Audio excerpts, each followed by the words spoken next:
Well, good evening, everyone, and welcome to this live episode of the Better Together Facebook Live. My name is Barb Roos, and I am your host. And the Better Together Facebook Live is all about us having conversations, real conversations, about our hopes, our dreams, our worries, and even our waistlines. And it doesn't matter where you come from or what you've been through. Here on the Better Together Facebook Live show, we are going to all find hope, help, and take practical next steps so that we can all get better together. And I'm thrilled if you are joining us live, especially if you're joining us for the first time. Go ahead and say hello in the chat. If you are watching on the replay, I'm so glad that you stopped. There's a whole lot of things that you could have scrolled and watched here on social media, on YouTube. But thank you for tuning in, because I know that what we're going to talk about today, it's going to be exactly what you need to hear. And so if you join the show, enjoy the show, share this on social media with your friends, and you can watch previous episodes of the Better Together Facebook Live at barbroos.com on the blog page. And so just come on in, say hi in the chat.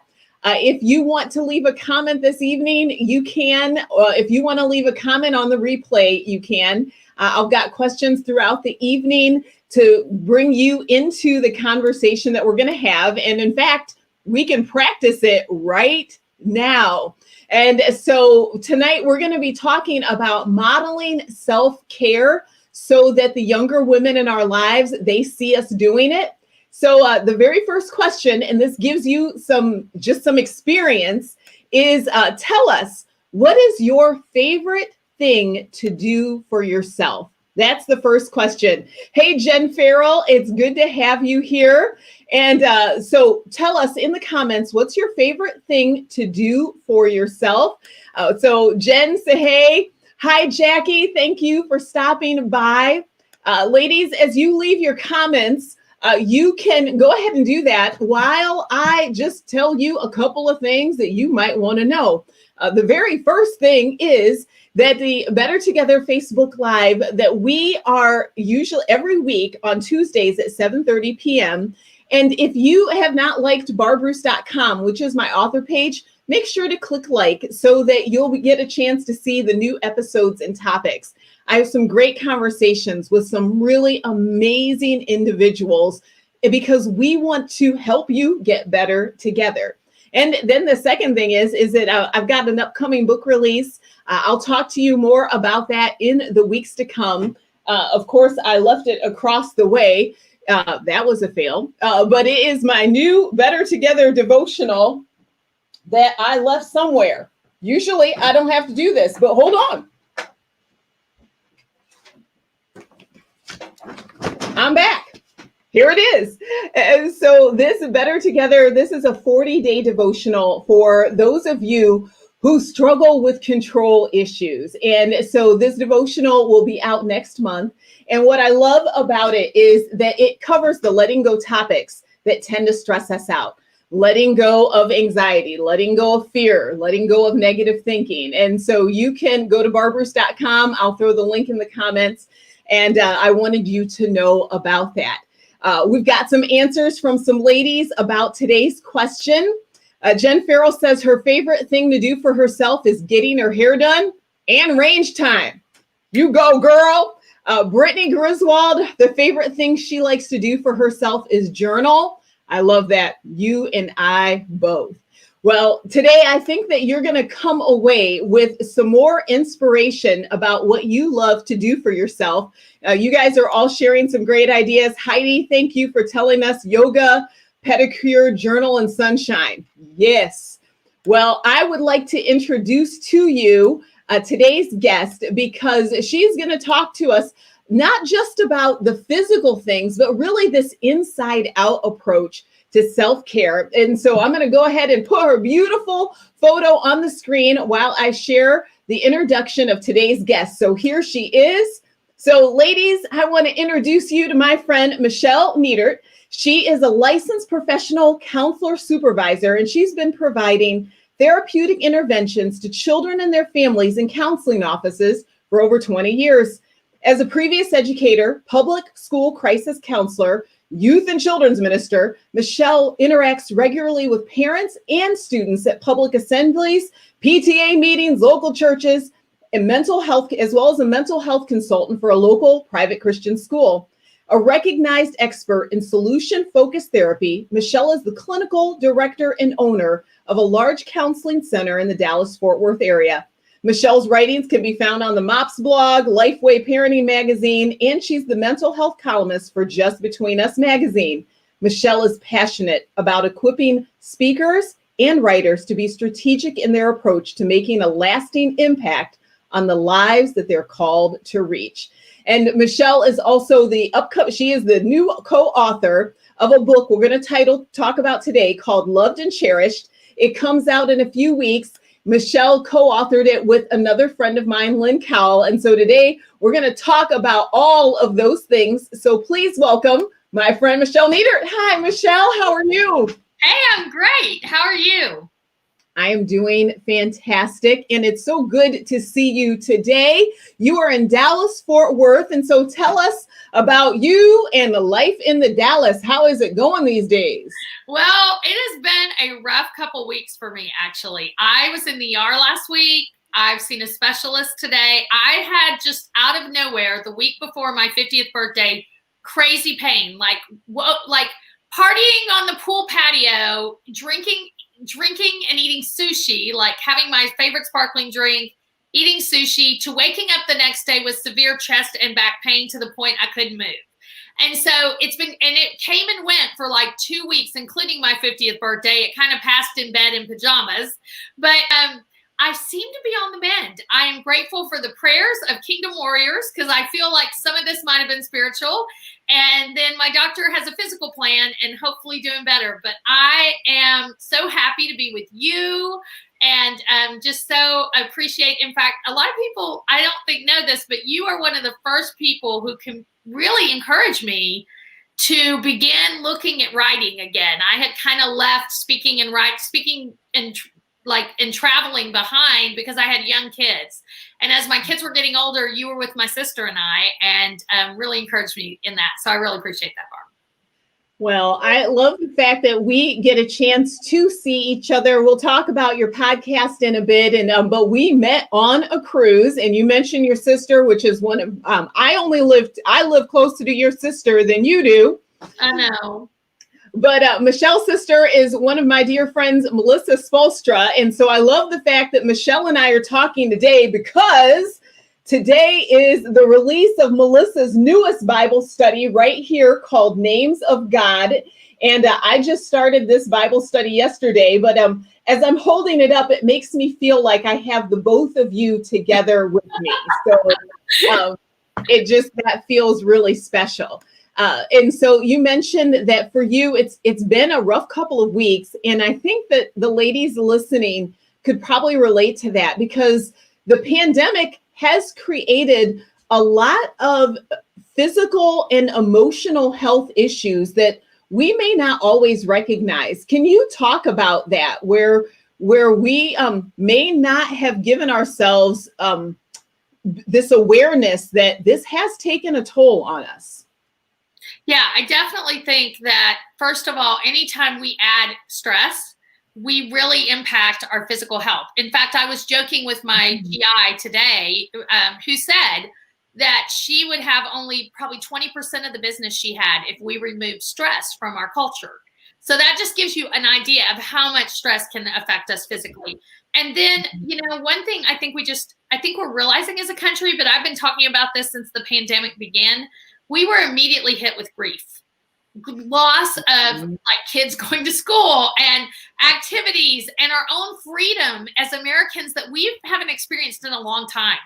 And so I think we are on this roller coaster of like, and sometimes it can happen all in the same day. Like we'll be like, I am woman, hear me roar. And the next minute we're like crying in the shower going, how long is this going to last? And am I kids? I just need to get away. Where am I going to hide? That kind of stuff. So I think it's been really hard on us. I think we're oscillating between grief and hope. And along with grief is going to come sadness, anger, all that kind of stuff, Barb. So yes, I think that we in the mental health field are definitely, summer is a slower time for us as a counseling center. We don't have as much demand.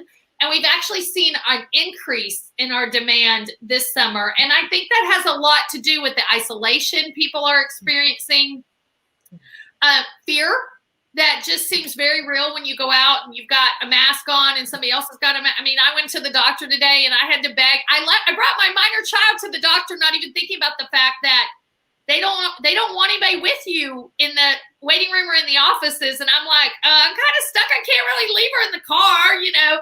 So it's not, I'm not going to leave like my 12-year-old in the car. So girl. So I really don't want to deal with sex trafficking on top of COVID-19 or something like that. Right. So they were gracious and let me, but yes, it is a different world. And we hit these strange stressors. I am speaking around the country in the weirdest way like this, talking to parents about managing the stress of back to school that looks not like it normally does. There's always back to school stress. Now it looks like, do I need to teach my child how to use a printer? Where are they going to do school virtually? You know, and especially since the schools have warned most of us that they're ramping up. There will be regular education, not kind of the modified version we had in the spring.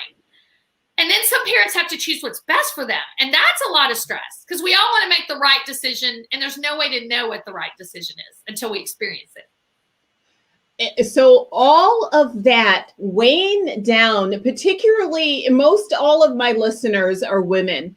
And the weight of all of those very important priorities, what that can do is make that weight can actually slow us down, and it can undermine we know that we should take care of ourselves, but because we feel so stuck in all of the open loops in our lives that we just want to just sit down and Netflix and veg and eat comfort food.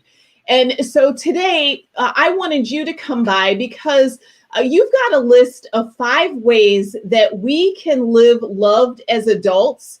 But one of the bigger whys behind the need to live loved is so that we can model good mental health and physical health and spiritual health for the people in our lives that we influence. And so we've got this list of 5 that I would love for you to unpack today. And if you are listening, the next question I want to toss up, I put Michelle's website up there and I'll put it up later. It's yourmentalhealthcoach.com. But for the audience, I would love for you to say on a scale of 1 to 10, 1 being lots of guilt, 5 being no guilt at all, how guilty do you feel about self-care? Like, how hard is it for you to stop and do some things for yourself because it's good for you? So audience, go ahead and leave your comment. And Michelle, you said one of the first ways that we can live loved is, and I'm going to give the floor to you to talk about this, is that we need to experience God's love through our morning mindset. Tell us what that's about. Well, in counseling, one of the ways that we help people manage depression and anxiety is through the idea of really and truly renewing your mind. It's through cognitive behavioral therapy, which says that the way we think affects the way we feel. It actually affects our bodies tremendously. I do this weird thing with kids where, like, I have them hold their arm out and they think they're strong and they can fight me on a muscle test. And then I have them think they're weak and their arms just fall down. That's how much what we think affects the way we feel and the way our body works. And so the first thing that I think is so important, and my co-author and I, Lynn Cowell, were talking about this in our girls camp with 100 girls this morning, is even before your feet hit the floor, if you've started your day with some worry, it's time to stop that worry and really begin the process that it talks about in Romans of renewing your mind. And that is starting with a morning mindset that you think about, how do I want to feel? Do I want to feel joyful? Do I want to feel peaceful? And if you want to feel one of those ways, then you need to think certain thoughts to create those feelings. So that's what I ask my clients. I work with tons of women in the counseling office, and I ask them often, how do you want to feel today? Okay, then what do you need to think to feel that way? And let's start that before your feet hit the floor. Love that.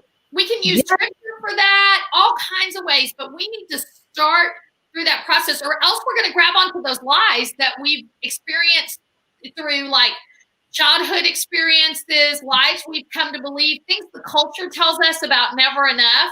We'll pull those out and we'll worry instead of really trusting. And I think that comes with that morning mindset. It's something I practice every day. And I encourage girls as young as 8 to start practicing that. And women, definitely, we are modeling for our kids, and we need to show them that we're working on a mindset. Beautiful. And what is it about morning that is more powerful than waiting until like you get to the office or at lunchtime? Actually, I think this is something you continue throughout the day. In fact, Brendan Burchard, one of my favorite secular coaches, talks about using the doorways to reset your mind, to think, what is my intention as I'm walking in here? So every time you enter a doorway, so you leave your house and you think, how do I want to leave here? And then when you enter somewhere, how do I want to enter here? And I have a very different mindset when I'm going to breakfast with my kids than when I'm going to lead a staff meeting, than when I'm going to counsel a client. In fact, one of my staff members was teasing me. She's like, you're so sweet. She watched me do a counseling session and she's like, you're so sweet and not bossy at all. Sometimes counselors don't edit well. And it was so funny. I'm like, yeah, because I'm not bossing around 20 people that I'm responsible for. You know, I have a different tone. I have a different energy. So I think it's important that we start the day so we're intentional before the enemy can grab a hold of us. But that does not mean we just ignore that mindset for the rest of the day. I really believe this is a practice that I even have people who say to me, well, my depression's better. And then they'll come back a little bit later and I'll be like, well, how's that morning mindset going? And they're like, well, I worked on it until I wasn't depressed. And I'm like, and here we go again. Maybe we need to work on it to prevent that depression from coming back, because it's a practice we need all the time.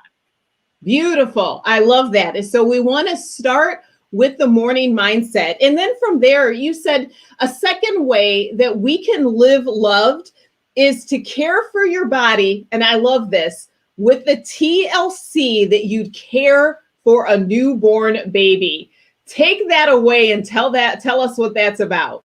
So I love kids. I write for children and for families, and I love kids, and I am a baby nut. So is my daughter. I think it's in the DNA or something. In fact, she's on her way right now to take care of our 8-month-old twin niece and nephew, and our nephew has Down syndrome. And my sister-in-law is just, she calls me and she goes, how do you work at home and take care of 3 children under 5? And I'm like, you don't. You know, like, you either have help taking care of the kids or you don't work. I mean, you can't do both at the same time. So my daughter is going to spell her a little bit. But when we take care of newborns, we really pay attention to them. We feed them well. We make sure they rest enough. And here's what I found. We as women, when we get a newborn, very often quit doing those same principles with ourselves. I'm an Enneagram 2. I love people. And I found myself in a horrible trap post my first child at 37 after a lot of fertility treatment. And that was, I was so excited to have this baby that all of my energy was on the baby and then continuing to manage the counseling center and my clients. And I fell off my own care list completely. And with that came weight gain and the inability to lose the weight. With that came foggy mind. I don't know. I think hormones just do it, but even worse, foggier mind. And with that came just a not being my best, not showing up as my best self. So that is something that I believe we as women really need to work on. And I think the byproduct of that is weight loss sometimes, but that's not the purpose behind it. I think the purpose is true emotional, mental, and physical health. I do not think you can separate those out.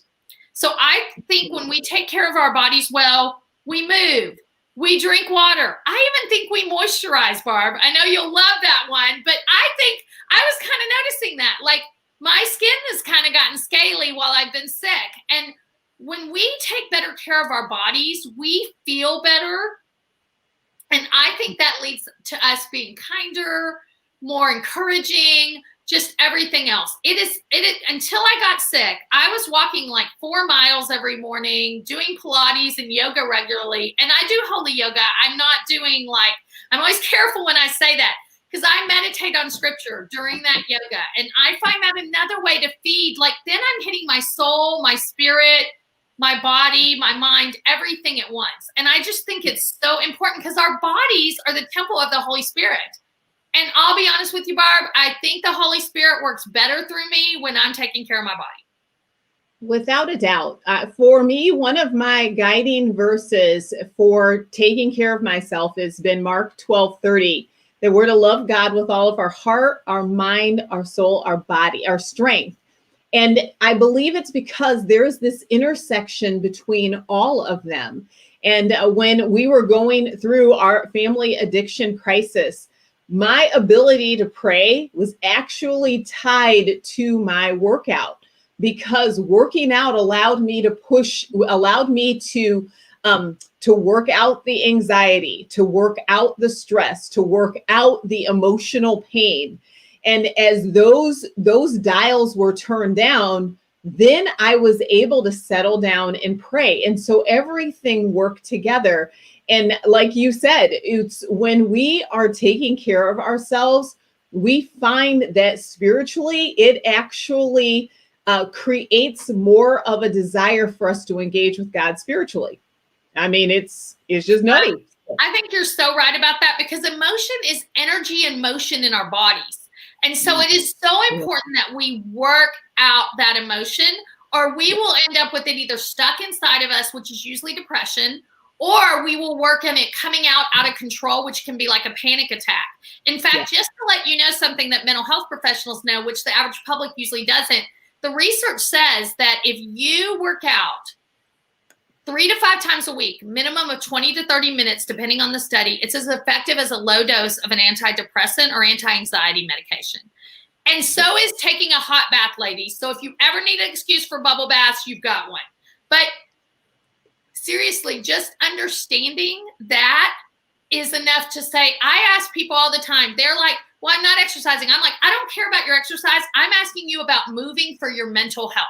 How are you moving for your mental health is a question that I ask clients regularly in our counseling office. That is, for me, that's a little bit of a soapbox, just because I saw for my own life the tremendous benefits of not forcing myself to do a workout, but to walk, and how that walk actually helped me to stay engaged spiritually. I love it. Mary Dolan is watching us on YouTube, and so she is thankful that she is able to hear everything that's going on. So hi, Mary.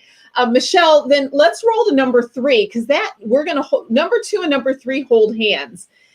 You say that we should practice our love language on ourselves. That is super fun. Talk about that briefly. So Gary Chapman wrote a book called Love Languages, and there are 5 main love languages. In fact, you could probably help me with this. What is your love language, Barb?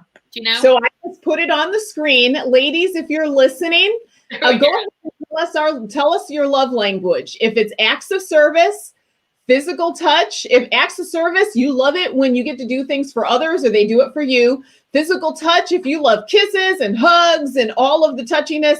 Gifts, you like it when people give you gifts of any variety. Words of affirmation, words of kindness and compliments spoken to you, and then quality time, just being with people. My top 2 are acts of service and gifts. How about you? That's really interesting. And what can be really interesting that a lot of people don't realize, most of us do demonstrate love in the way we want to receive it, but that is not always the case, Barb. When we do couples counseling in our offices, we actually find some people like to give gifts, but they like to receive words of affirmation. So my number 1 love language always comes out words of affirmation. And it's funny because I married somebody, that's the hardest thing for him to give. Isn't that crazy? Now, he will tell you that all 5 of them are my dominant, because I am a little high maintenance. I mean, I will never turn down a gift. You can make my heart soar with a gift anytime you want to. And I love to give gifts. I don't do that as much as I wish I had time to do. My co-author is a better gift giver than me. I didn't even send her anything yet for her birthday. I do have something planned, but I have already received my birthday present. It was hysterical. It said, I'm a writer, so be careful what you say. It may show up in a story. And it's really funny because I always say I'm not a writer, I'm a speaker. So I think she's trying to brainwash me that if you have a book coming out, you're a writer. Get over yourself. You're a writer. Yeah, my favorite piece of clothing that I own was a gift from your co-author. So yeah, Lynn is a rock star. We've got some ladies who chimed right in on their spirit, or on their love language. Susan Lynn said quality time. Jackie says words of affirmation and hugs. Jody said affirmation and gifts. Go, Jody. And then Brittany, she's with you. All of them. All the time. And for me, though, one of the things that I discovered was when I became an empty nester, physical touch became important to me because there was a void in my life. And so I became an empty nester. And then the pandemic, I literally went for weeks without any physical touch. And so if you're out there and you've been feeling this weight and this heaviness, perhaps one of these love languages that you've had a void from others, you might need to do this for yourself. And so if gifts is something you felt a void, you may need to lean in and buy yourself some special things. If it's acts of service, that you can go get a massage, but just think through wherever there's a void at, that you've got permission to do those things for yourself. I love that you give women that just that inspiration, Michelle. So as someone who didn't get married until I was 36 years old, I actually practiced this because I was teaching this in the counseling office. So I would send myself flowers every once in a while if I didn't have a boyfriend on Valentine's Day. I'm cheap, so I do it a little early or a little bit later, so I didn't have to put like Valentine premium. But my husband travels, and when he sends me flowers, he sends like this expensive funeral pyre. I mean, literally one time my mom goes, "Who died when I got it?" And I'm like, this is Drew. He doesn't do it very often, and he does this. So now what I do is when I'm in Costco, because I'm cheap, I will call him and say, honey, you bought me the most gorgeous flowers today. Let me take you a picture of them and show them to you. Thank you so much. Because he does bring in income with us. And he's like, oh, honey, I'm so glad I could buy those for you today. So I do think it's important that even if your spouse, maybe you're married and your spouse is kind of lazy in some of these areas, it is a good idea to practice this kind of self-care and to, you can give it to others, but I find so much joy. I will tell you this, when Texas opened up, 2 places I went right away. First one was the hairdresser, because I was about to be on Good Morning Texas, and I had some serious root stuff going on. And then the second thing was I know that you guys are going to be so jealous, some of you, when you hear this, but in Texas, you can go to a foot spa and get an hour massage for $30. In fact, my sister Melissa, the one we talked about, she comes to Texas and she's like, the foot spa is booked, right? Like that's like the pool and the foot spa are top on her list always. So that's one of the first places I hit, because my husband doesn't he's good with some forms of physical touch. I'm sure you ladies can figure out what kind that is, but he's not as good with just massage. He gets bored. He wouldn't rub my feet, or his idea of rubbing my shoulders is like a minute, and it probably hurts too bad for me to stand it. So I think this is really important. Now, sometimes I think it's important we also take that assessment, because I really thought my son's love language was physical touch because he loves to snuggle, but it's quality time because he gets quality time when we snuggle. Yeah. And I wouldn't have figured that out had he not taken the assessment at school. I love that school counselors are using this now as well. Well, and so ladies, your encouragement is for you to do these again, so that as the people in your life that you have influenced, your daughters, your nieces, your granddaughters, when they see you regularly engaging in showing these beautiful moments of service to yourself, then it gives them, it ingrains in their memory so that they go, I can do that for myself as well. So, all right, Michelle, we've got to roll through 4 and 5. Number 4 is to write a love letter to yourself.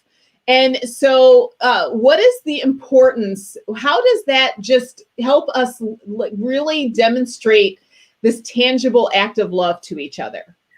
This is something we even encourage young girls to do. And at the Christian high school my daughter attends, one of my most favorite things I ever saw was when I went in the bathroom one day, it was covered with scriptural references and thoughts like, you are chosen, I am loved, I am created in the image of God. And they had surrounded the mirror with these Post-its. And I loved it so much. I talked to the public school about doing something like that because, girls, especially in middle and high school, look in that mirror and they look for what's wrong with them. And so I think it's so important that God has a message that he wrote in his word to all of us, and it's a huge love letter. And if we can take that love letter and write it to ourselves, like I write my love letter to myself from like as if God was speaking to you. Precious daughter, you are mine. You are loved and you are cherished. And we today made the girls at online camp write in the chat, I am precious. And just to begin that, because you know what we asked those girls? We asked them what they had received from the world, and it would have broke your heart, Barb. I mean, these are 8 to 12-year-olds, and they wrote things like, you are fat, you are ugly, you should not have been born. I mean, that one made me almost cry to think somebody had said that to them, and they're like 9 or 10 years old. So I think, and some of us have experienced that in our childhood. Some of us have been in bad marriages that maybe we're out of now, or maybe we're still in, where a partner says horrible things to us. You can't do anything right. You don't even have a brain in your head. Those kinds of verbal abuse that go on, we can start believing those lies. So I think it's, again, this is part of my morning mindset brainwashing strategy to take that word of God and just sow it so deep into you that you believe the truth of who you are in Christ instead of who someone else might define you as. And so I think writing this letter is really important, whether you do it on beautiful stationery, whether you do it on a Post-it, or whether you do it in a journal. Love it. Well, if you're just joining us, I'm talking with Michelle Nietert. She is at yourmentalhealthcoach.com. I write a letter to myself every year. It is a powerful, valuable piece of encouragement that I look forward to reading, because a year is a long time, and I am able to celebrate, to give grace. And so, ladies, I would love for you to write a letter to yourself. And Michelle, we are almost near the end of the episode, but you did mention the camp that you and your co-author Lynn Cowell are doing. And that camp is related to a new book that you have coming out. So I'm going to put up the graphic with the book, and I want you to tell everyone about Loved and Cherished. So Lynn and I think Lynn and I wrote Loved and Cherished, it coming from the same purpose from different perspectives. We had both read a book when we were young called The Father Heart of God by Floyd McClung. And it made us realize that who God was as a daddy was so amazing. And we wanted girls, especially girls without fathers. We're donating this book at pre-order time, would launch 2 foster care girls who may not have a father in the picture, because we want girls to know the Father Heart of God. And I think that's Lynn's passion, pure and simple. Mine is, I believe as a mental health professional, that if girls knew how loved and cherished they were when they entered middle school, they would fare better than they currently are. 1 in 4 kids is going to have a mental health diagnosis by the time they're 18, based on current stats. I'm scared COVID's going to increase that, not decrease that. So to me, knowing you are loved, I mean, think about it, ladies. What if you had known how much the Father loved you when you were young? Would it not have changed the way you experience life a little bit? And I think Lynn and I are passionate about wrapping that gift into a book and putting it into the hands of girls. Actually, we've got girls across the world participating in the camp. So wonderful. Well, I put a link to Loved and Cherished on Amazon, so that if you're watching, you can go ahead and check out Loved and Cherished. So that you said it's 100 devotions for young girls, and what are the age brackets? There is the copy. When is it released, and who should be purchasing it? So the official rule, because it's a middle grade book, is 8 to 12. I would say it's for probably age 7-ish to 13-ish, depending on the girl. And actually, I had a good friend of mine read 2 of them, and she's like, I need to read this one on remembering your dreams and embracing your dreams. There's one I wrote about dreaming in there. She's like, I think we all need to remember to dream with God and embrace those ideas on a regular basis. So I would say it's pretty applicable. It just might have some simpler vocabulary in it. I love that Jackie's writing, yes, I am loved and cherished, because Oh my gosh, if every one of us walked around loved and cherished, just think how much of God's love would spill out from us onto others. And that is Lynn and I's passion, that it would not only seep into these girls, but these are the future kingdom leaders of this country. These are the future warriors in the kingdom of God. And so if we can equip them that way, just think of the love that's going to spill out to them. And maybe as Melissa, we're talking about my sister a lot, but Melissa and I is one of our favorite phrases. We both love to work with middle school girls. I was a middle school counselor at Pine Cove Christian Camps because we say it is so much easier to train a girl than repair a woman. Don't you think? That will preach every day. Yes, it really is. And that is something that I hope that as women are listening today and they're absorbing the things that you shared about how they can live loved, that as they do it, their influence and their impact will train the young women who we learn more by what's caught than what's taught. Oh, that's so good. So good. So if you're listening, everyone, I would love for you to check out Loved and Cherished. Let me go ahead and put that back on the screen so that you can see it. The link for you to purchase Loved and Cherished is there in the comments. There are the devotion. There's 100 devotionals. And this is for young girls somewhere between 7 and 13, moms and grandmas and aunties and cousins. This is the perfect gift that you can order now. Michelle, when does it release? The official date is September 8th, but we were told it is already in the warehouse, which those of you who pre-order from Amazon know that if you order in advance, more than likely you're going to get a copy sometime mid to late August of that book. So the official release date is September 8th, right after Labor Day.